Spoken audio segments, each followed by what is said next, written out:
Corey Stewart, running for governor in the Commonwealth. First chance we've had to talk to you. Thank you so much for being on the program this morning. Oh, great to be on your show, Larry. We were talking about Governor McAuliffe announcing that Virginia and 12 other states to date have formed an alliance to move forward on the principles of the Paris Climate Agreement, despite President Trump's decision to withdraw the federal government from the accord. Your thoughts on that? McAuliffe just can't stand. He's a professional at killing jobs in Virginia. Well, the rest of the country is now going to get a break. Businesses across the country are going to get a break from these unnecessary environmental regulations. He's going to try to force Virginia businesses to live up to a higher standard when it comes to these unnecessary environmental regulations. It's going to continue to kill jobs in Virginia. Has Governor McAuliffe been good for Virginia or made it a challenge for you and your campaign? I tell you what, he's been very bad for Virginia and Virginians. You know, he down in Southwest Virginia. I'm down here in Abingdon right now this morning. One of the reasons we continue to lose manufacturing jobs, especially in Southwest and Roanoke and across the state, is because we have a tax climate in this state. We have very, very high taxes, income taxes. We've had about 10,000 manufacturing jobs leave the state every single year. He got rid of the coal tax credit. He has refused to build up the Coalfields Expressway. He's done nothing for Southwest Virginia or for Roanoke and for the Valley. So I think that what Virginians really need, what we need, are lower taxes. We need better infrastructure. And that's something when McAuliffe is finally out of office next year and I'm governor, we're going to be focusing on those things, bringing down taxes and bringing in jobs. Well, you were talking about how this is bad for business in Virginia. You know, there was a time when Virginia ranked pretty high in the states for doing business. I mean, if I'm not mistaken, correct me if I'm wrong, we would fall in the top 10 pretty regularly. We always did. That's exactly right. We were number 2 in the country. Right. But, now we're 13. Now we're 13, and we're slipping even further. And a lot of that has to do with, the lack of infrastructure, the fact that, the state has not built out its highway system. We have not built out broadband to places like Southwest Virginia and South Side. That's a job inhibitor right there. But a big part of this is taxes. We've got a state to ourselves, North Carolina, that reduced its marginal income tax rate from 7.75% in 2010 to 5.49% today, and they're continuing to reduce taxes while Virginia's done nothing but increase taxes. And that's, at the end of the day, that's a job killer. Switching gears a little bit, we had a story earlier today about Lieutenant Governor Ralph Northam, who says Virginia localities should have the option to remove Confederate statues. Now, I know that's something that is kind of near and dear to your heart when it comes to Virginia heritage. What do you think? What do you think about that? It says they belong in museums, not in public spaces. Well, and you know what? That's really unfortunate. The Democrats feel that way, and so does my opponent, Ed Gillespie, on the Republican side, that he thinks that this should be left up to these localities. Look, this is all of our history. Every single Virginian, whether somebody was born here or whether somebody came here later, this is our heritage. This is our history. We need to protect it. Our history is not perfect. We acknowledge that. Right. But you can't sanitize it. You can't try to change and rewrite history. And by the way, the left, they're making all these efforts to take down monuments of Thomas Jefferson of Robert E. Lee and Stonewall Jackson.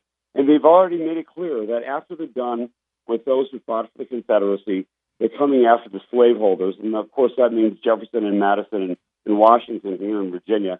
And, gosh, what a huge loss, not just for Virginia, but for a whole country. We can't allow these liberal localities to be taking down monuments. Corey Stewart, can you imagine living in the governor's mansion there in Richmond, known as the City of the Monuments, and not having these monuments there? No, I can't. I think that, this is part of our identity in Virginia.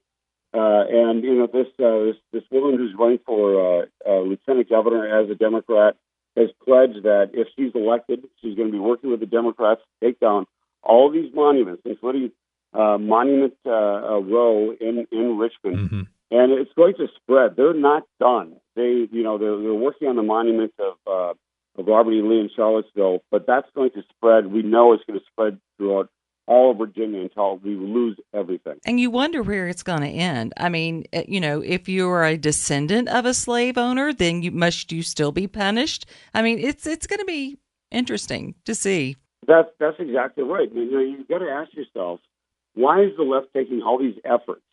It's not just to reshape a few parks around the state. That's not what they're trying to do, because ultimately they are coming after the founders. They've already made it clear that they're coming after Jefferson and Madison and Washington. And when you discredit the founders, you also discredit the founding documents, namely the Constitution. That's their aim.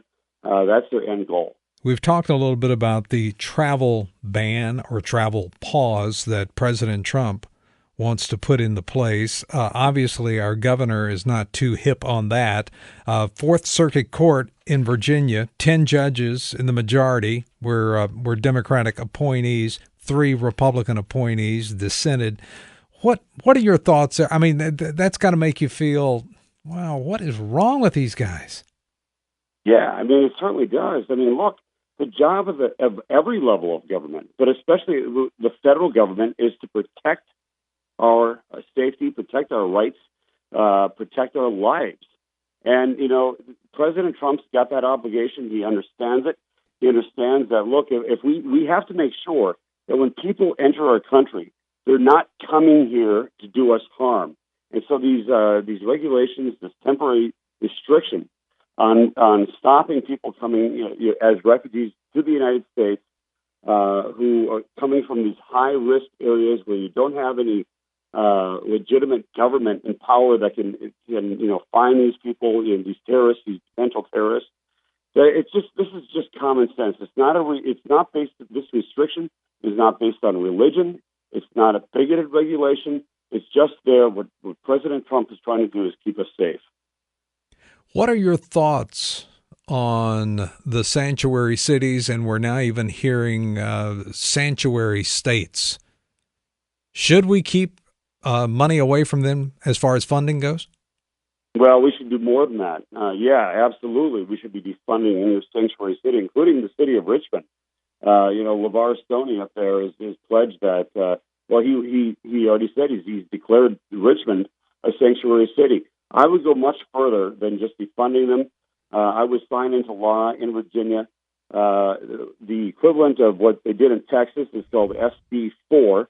That's the law that makes it a criminal offense for a local official to declare their locality a sanctuary city. And that's right, because look, if I, as a local official or a state official, if I say, blatantly that I'm not going to comply with federal immigration law, I'm not going to work with federal authorities to remove criminal illegal aliens, and then I should be prosecuted. Some of these LeVar Stoney and these others should be put in jail, and that's what I'm going to do as governor. We're going to pass that into legislation, making it a criminal offense for any local official or state official, for that matter, to declare a locality or a state as a sanctuary city. Northern Virginia versus Central and Southwest Virginia. Many have said, hey, that's not the same Virginia. No, can we build a wall? Do you know if we can build a wall? I don't know if we can do 2 walls. Build the wall! Okay.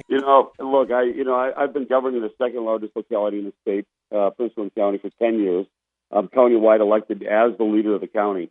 And I've done that in 4 elections. And look, a Republican can win in Northern Virginia. I'm proof that it can be done. It's very, very hard, but it can be done. You just have to, show. It's like a unicorn, though. I mean, you're very rare. Well, thank you. Look, even Democrats and even independents, they'll vote for a Republican who's lowering taxes, improving the quality of life, cracking down on crime, cracking down on illegal immigration. That's what I did up in Northern Virginia. I've won because of it. That's what I want to do in all of Virginia. And we can win, and we will win. Folks would like to learn more about your Take Back Virginia tour. How do they do that? Probably the best way is on Facebook at Corey Stewart DA, and also my website, www.corystewart.com.